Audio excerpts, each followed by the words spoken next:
Dear students, welcome to Java programming course. Currently we are at Unit 4 and this is Chapter 2 Exception Handling. And these are the topics to be covered in this video. Nested try statements through keyboard. First one, nested try statements. Try statement can be nested. And nested means one try statement can be inside of another try statement. So here, a try statement, once we entered into one try statement, here the stack that holds this generated exception by this try statement pushed onto the stack. And when we go for another inner statement, nothing but another try statement of this outer try statement, and it may also generate any exception. So in that particular place, if an inner try statement does not have a catch handler for a particular exception generated by that inner try statement, the stack is unowned and the next try statement's catch handlers are inspected for a match. And it is very clear point to be noted here.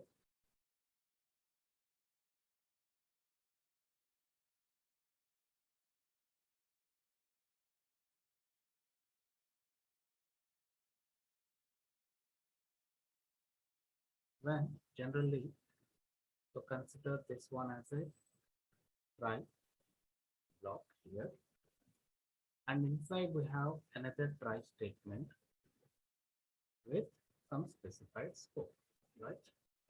So here this one. So whenever this inside try statement can generate an exception like this, for handling this exception, right? When we encounter and enter the try statement first like this, the stack trace contains trying to identify the exception where it occurs, from where it generated, right? So same way here, once the try statement, inner try statement generated an exception, and if this inner try statement does not have any catch handler for a particular exception generated, then the stack unwound and the next try statement catch handler, nothing but this outer catch statement may have some catch statement like this here, and to handle this inner try statement exception, and it inspects for a catch for the outer statement handle. So this is the point to be covered, and I will show you this process in the practical example also. And this continues until one of the catch statements succeeds, or until all the nested try statements are exhausted. If no catch statement matches, then Java runtime system will handle the exception. Whatever the exceptions generated by try blocks, and we know that the catch handler need to be handle that exception defined by user.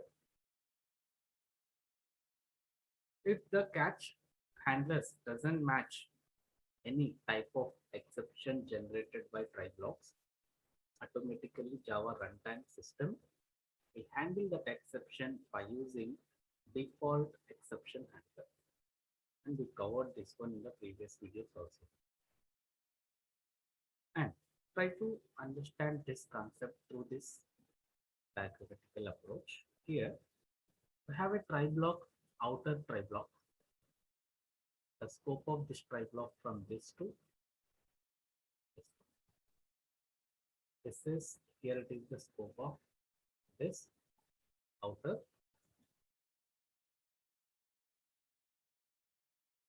try block. And inside this, we have another try statement, inner try statement. So for example, exception occurred in these statements, outer try block, then control goes to verify the exception handler to handle these exceptions, right? Here it goes to case one. To handle this exception, the control goes to verify the after out of this try, outer try block for the exception handler in a form of catch matching with this type exception generated by outer try block. If it is there, it executes this one, right? And in the same way, inner try statement generates the exceptions. And see here, coming to this case also. Here, outer try block, no exception occurred in outer try block statements. Suppose inner try block statements can generate exception and exception occur in this case. So the control verifies inside of outside of this try scope, it verifies the catch handler for handle this exception to be stopped. So if it is not matched, if no match found in the inner catch block, the control transfers to the next outer catch blocks to handle exception thrown by inner try block. That's the thing I'm clearly stated in the previous slide. So if this exception generated by inner try block, and if no match found inside of this inner catch blocks, then control automatically goes to handle this generated exception of inner try block by the outer try block catch handlers. So if it is type match executes matches, then the catch handler will handle that exception generated by inside try block. Coming to simple example program to understand this one in better way, I have a class called exception 9. Inside of this main function, I have one try block here. So I have given color indication that try block started at this line and ended this. This is the scope of try block. Outer try block. This is outer try block.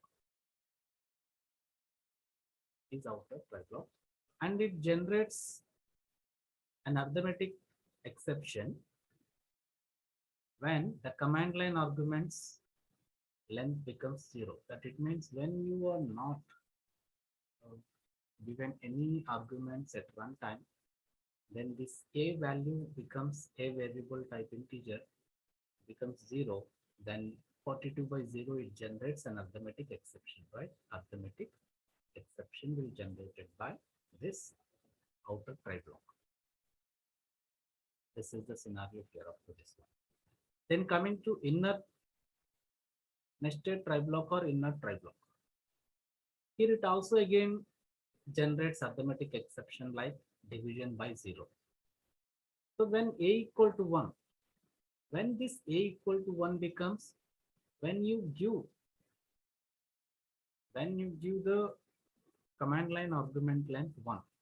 That it means when you give the command line argument parameters, specifically one parameter, during the running of this program, then this a value becomes 1. Then also it generates division by error by this expression, Got it? So inner try block generates division by 0, even that command line argument given length 1. Then if a equal to 2, that it means we are giving 2 command line arguments at runtime. Again, it also generates another type of exception called array index out of bounds exception. Array index out of bounds exception. Why? Because here it is array is declared only for length 1, but we are trying to access 42 index of the array. So it is out of bounds exception index. So this is the possibility of inner try statement generating two exceptions. When a equal to 1, a equal to 2. Both the times it generates two types of exceptions. And the try statement, inner try statement, having its own catch block. If you observe here, inner try statement, I given color indication here. This blue color indicating that inner try statement having its own catch block in same color. So this catch block can handle array index out of bound exception. But this inner try statement block, inner try block, can generate two types of exceptions, arithmetic exception plus array index out of bound exception. But this inner try block statement, inner try statement, have only one catch block to handle one type of exception.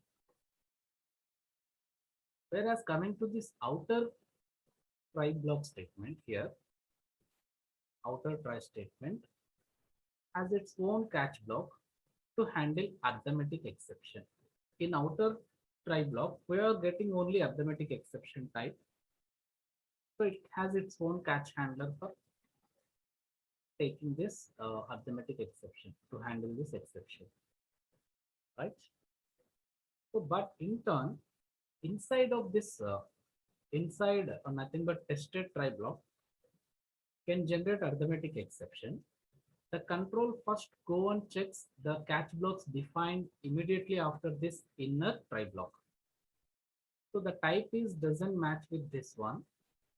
Then the control goes out of the outer try block and verifies the catch handlers of the outer try block to handle that exception generated by inner try block. So this is the way execution here.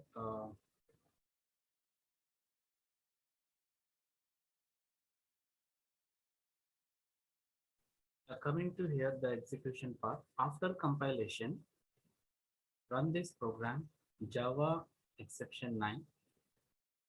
Here, if you observe, we didn't pass any command line arguments here. So a value becomes 0. A value becomes 0. Then outer try block generates arithmetic exception like this, right?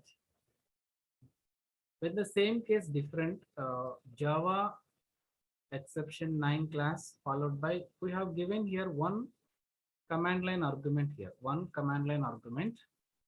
And when a equal to 1, a becomes 1 here, then it becomes, it generates arithmetic exception by inner try block as we coded the instructions. Same coming to another case of this running of this file. Now we have given two command line arguments, then a value becomes 2 here. Then the inner try block generates array index out of bound exception. So this is the scenario of execution of this nested try statements. And we go to the execution part of this one.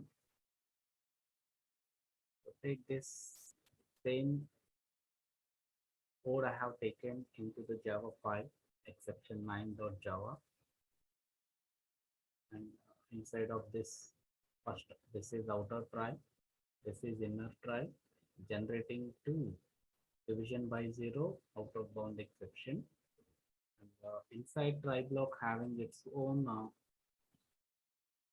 index bound exception, but don't have any catch handler for arithmetic exception. But outer try has its catch handler for arithmetic exception by, because outer try block generating arithmetic exception by division by 0.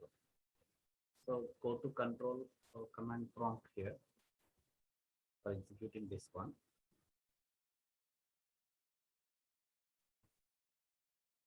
So Java C exception 9.java successfully compiled, and without parameter I'm running this one. So it generates arithmetic exception by outer try block.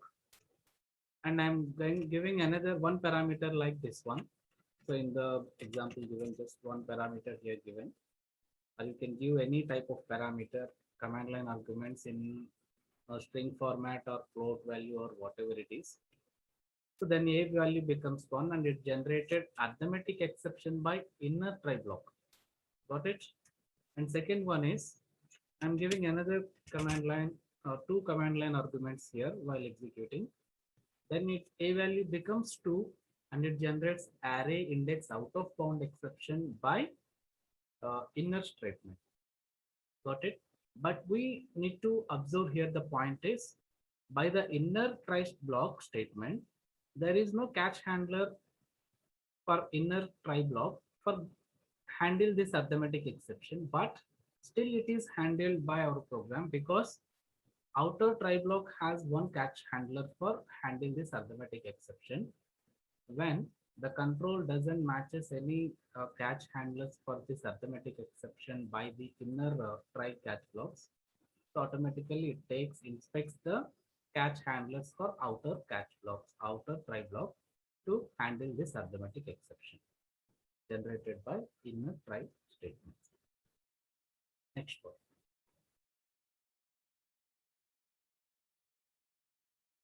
Next one here, nesting of try statements can occur in less obvious ways when methods are involved.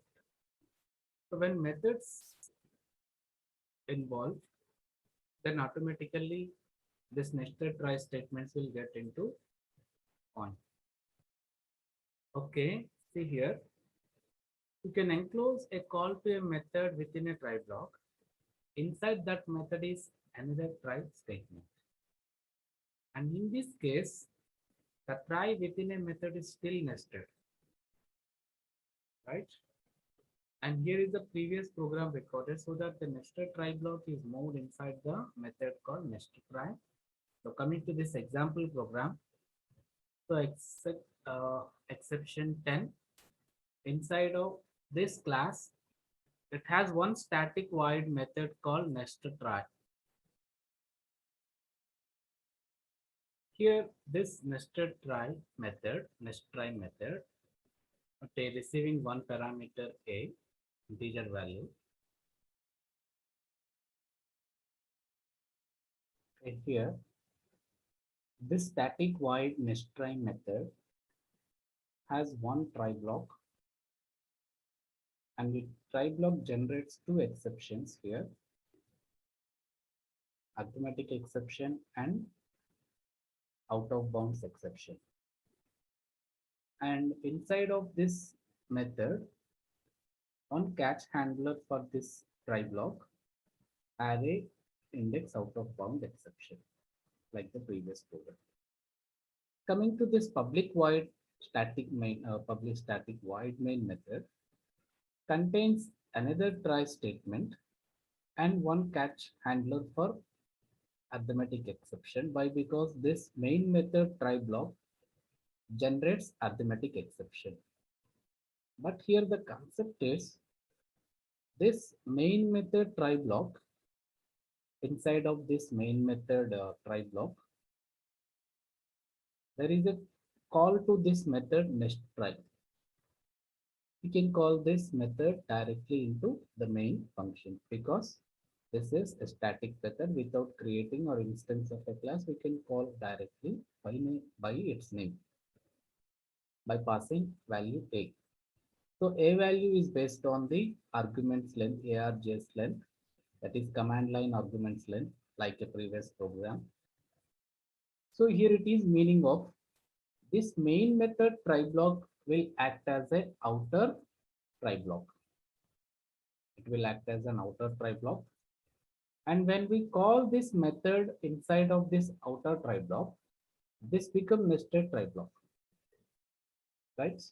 So here the same case occurs, but this nested try generates two exceptions divided by 0 out of bound exception. But inner try, this nested try having only one catch block for this out of bound exception, but whereas When it generates this division by zero arithmetic exception, then the control checks for this catch function first.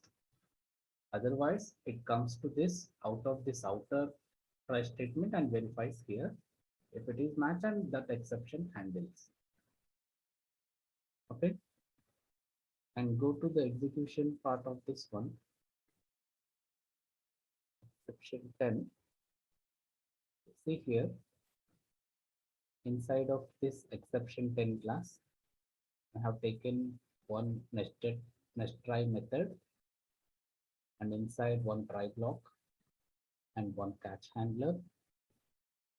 But this try block generates two exceptions, division by zero, out of bound exception. But for this try, we have only one catch block for array index out of bound exception. Coming to the main method, has a try block and catch block for arithmetic exception generated by this expression of this try block. But the concept is here, nest try is a method called to the method defined in the main method in the class nest try is a static method, and it can invoke directly into this main method. Okay. Then execution part, go to your command prompt here. The same execution process as we did to this exercise exception 9 program. The same here also. The first compile this one, successfully compiled. And first I'm running this program without command line argument, then a value becomes 0. Then it generates divide by 0 by the outer try block. Again, I'm running this with one parameter like ABC here. So a value becomes 1, and this divide by 0 exception generated by inner try block. Then I'm running the same with 2 command line arguments, then a value becomes 2, and it generates array index out of bound exception by inner try statement or inner try block. Understood? Same program, but when we invoke the method calls, it automatically takes those try or nested try as inner class and outer class based on the method call or invoking the method in some particular try blocks. Next topic is throw keyword or throw class. Till now, we have only been catching exceptions that are thrown by the Java runtime system. That it means up to now we handle this exceptions generated in Java language programs using try and catch blocks, and that is the concept generated these exceptions by Java runtime system. But however, it is possible for our programs to throw an exception explicitly. Until now, we just throw all these exceptions using try block, and that exception handled by catch block. Automatically, this process and mechanism has taken implicitly. But whereas it is possible for us to throw an exception explicitly using the keyword called throw, or we can call this as a throw class or throw statement. The general form of this throw is keyword throw followed by throwable instance, nothing but an object of that exception generated by try block or whatever it is, that exception type, object of that exception type. So this throwable instance is nothing but an object type of throwable. Throwable is a superclass to all the exceptions, right? And we already seen this one in the hierarchy of exceptions in Java. Throwable, and it has two subclasses, exception and error. And exception has another subclass called runtime exceptions. Do you remember this one, throwable class? So this throwable instance must be an object of this throwable class or any subclass of throwable. And here one point is that primitive types like integer and character, as well as non-throwable classes. There are some more non-throwable classes there, such as string and object classes, and those cannot be used as an exceptions. And those things cannot be used as an exceptions, and we cannot throw this using brace mark, throw keyword. Next one, while we going to throw an exceptions using this three keyword, there are two ways to obtain a throwable object. First one is using a parameter in a catch clause. And we know the process how to organize these exceptions in our programs. After generating these exceptions, we use one parameter specifying the type of exception generated inside this catch block or catch parameter or a catch clause. And we know that process declaring catch handler for exceptions. And the another way is creating with one new operator using new operator. That thing we are going to see in next example. Here the flow of execution stops immediately after the throw statement. And we know this process, when the exception is generated by the any try block, then control automatically transfers from out of that try block and inspects the catch blocks defined to handle these exceptions, right?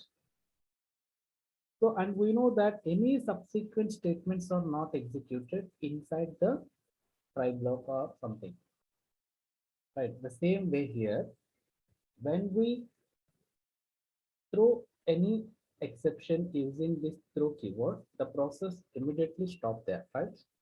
And no subsequent statements are not executed.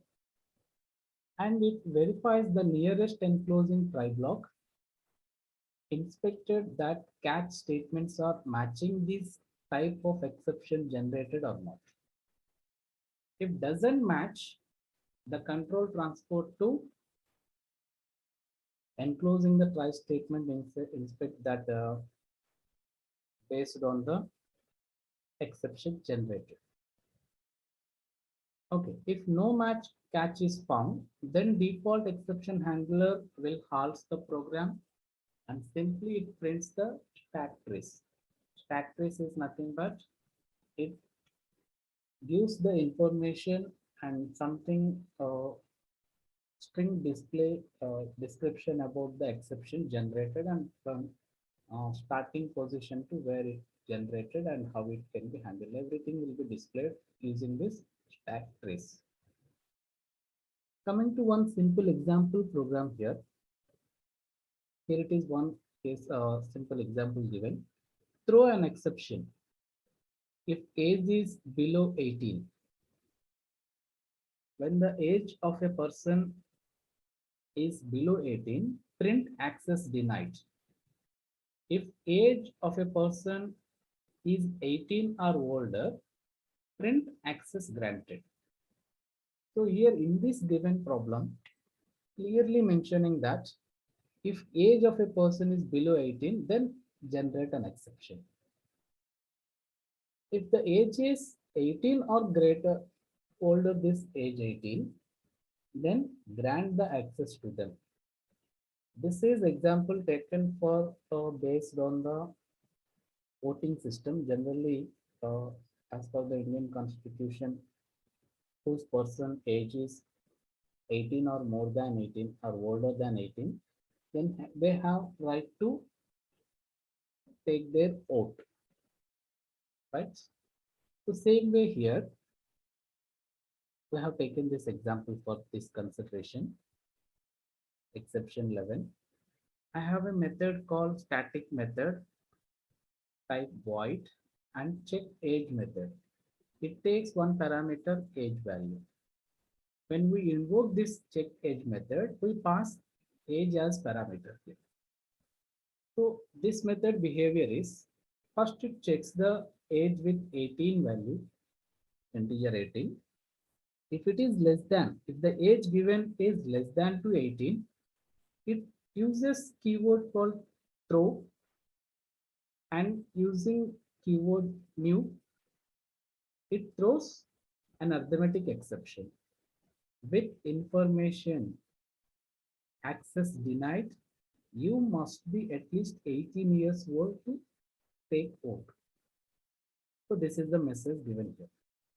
So if you observe here, I'm not using any try or catch blocks here. So it is just taking one method, and inside method, based on this condition, we are generating one arithmetic exception, and we are throwing that exception, right?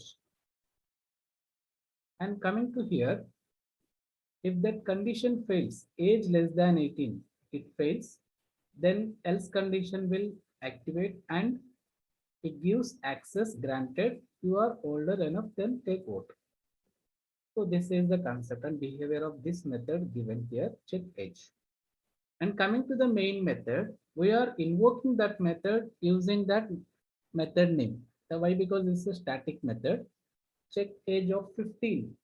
When we are passing value 15 and 15 and 18 compared here, so automatically condition fails. So then it throws an exception. It throws an exception like arithmetic exception. So this is the output like this. So here there is no try block and there is no catch handler, but still this exception is handled. Why? Because default exception handle provided by Java runtime system to handle such a type of cases. But we can do the same with try and catch block. And first check this one and later we come back to next one.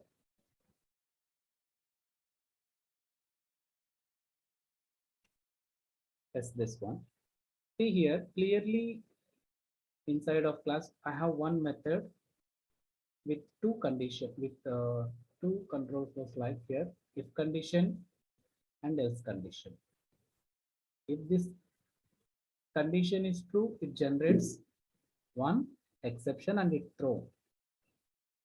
And inside of this main method, we are invoking that method by passing one value, integer value. Okay. Then go and execute this program.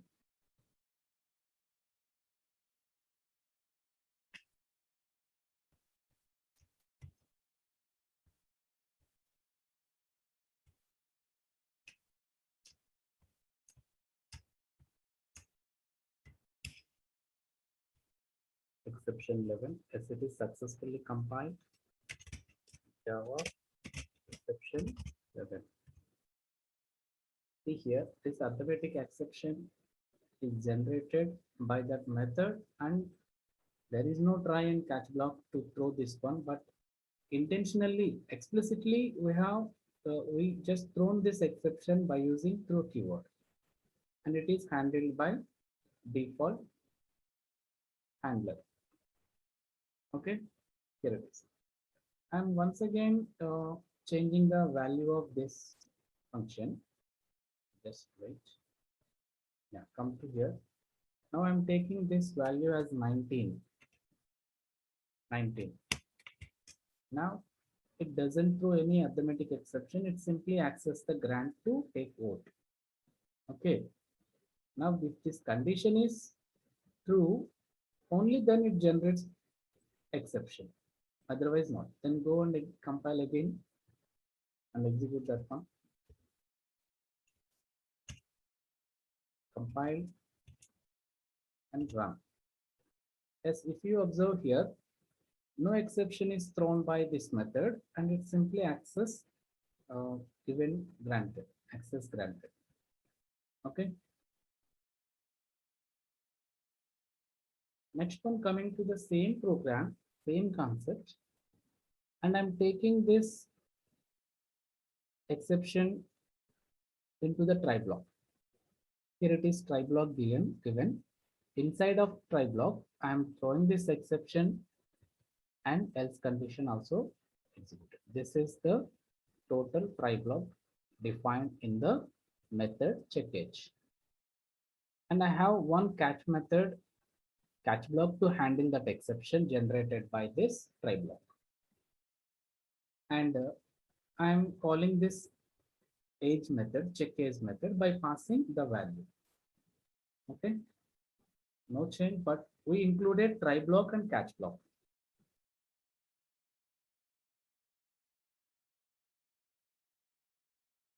So coming to here, same method, check age, try block, and catch block inside. So coming to here, what first here it is making this value as 13. Save this file and go to command prompt. Java C exception 12.java. Java space 12. The first age of a person is 13. Access denied because the age is 13. Exception generated and handled by our exception. Exception generated, but that was handled by catch block. Here it is catch block. And it says given message, access denied, you must be 18 years old. Okay, then I'm making this value as 19 now and save again. Go to control command prompt and recompile and re-execute. Yes, now it is age of a person is 19, access granted, you are old enough to take vote, to opt your vote. Right. Next one. See here, many of Java built-in runtime exceptions have at least two constructors. Right now we seen this thing. The first with no parameter and one that takes a string parameter. If you observe or not this thing, once again I'm going back to these cases. Okay, see here. So how we have taken this runtime exceptions with at least two constructors we use in this concept using throw keyword with no parameter constructor and constructor with a string parameter. So two example illustrating this concept. If you come to this example, so here we are throwing an exception, arithmetic exception using this throw keyword. But if this is constructor of this exception, taking string argument, right? This is complete a string argument for this constructor. Consider this as a constructor with string parameter. And coming to this example here, the same process, taking this arithmetic exception constructor without parameters, no parameters. So here this information is taken care by this handler. So here we don't have any handler to handle the situation of this arithmetic exception thrown. So when we have a catch handler, and we can better to use constructor for generating this exception or thrown this exception without parameters. And here it is with string parameter, indicating that what type of action to be taken when this exception, when this type of exception is generated. Okay, both the cases we consider. And when the second form is used, this one, string parameter, the argument specifies a string that describes the exception as the action taken. So the string is displayed when an object is used as an argument to print or println. As we have already indicated that string println statement, we are indicating that type string description here. It can also obtained by a call get message, which is defined throwable, and this will cover and discuss in upcoming topics. There is a throwable class, and these are the methods defined by throwable class. By using these methods also we get the same process, and we'll do these things later in the topics called throwable class. And the key points to be remembered with this throw keyword. This throw keyword in Java use it to explicitly throw an exception. Remember these points from a method or any block of code.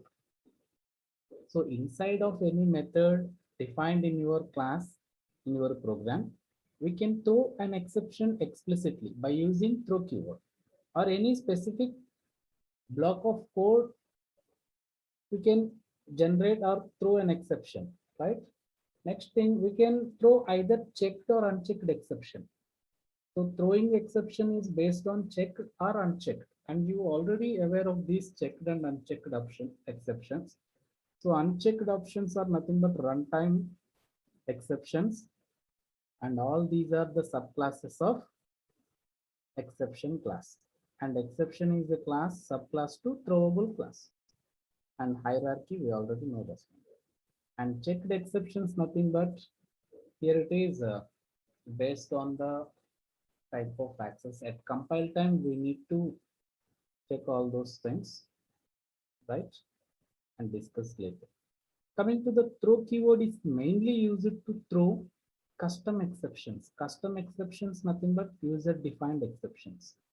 But here in this example, for your understanding and convenience, so we have taken most of the unchecked exceptions, arithmetic exceptions, array bound of exceptions like that. Basically and mainly this throw keyword used to throw custom exceptions and user defined exceptions, and we will discuss later in the topics.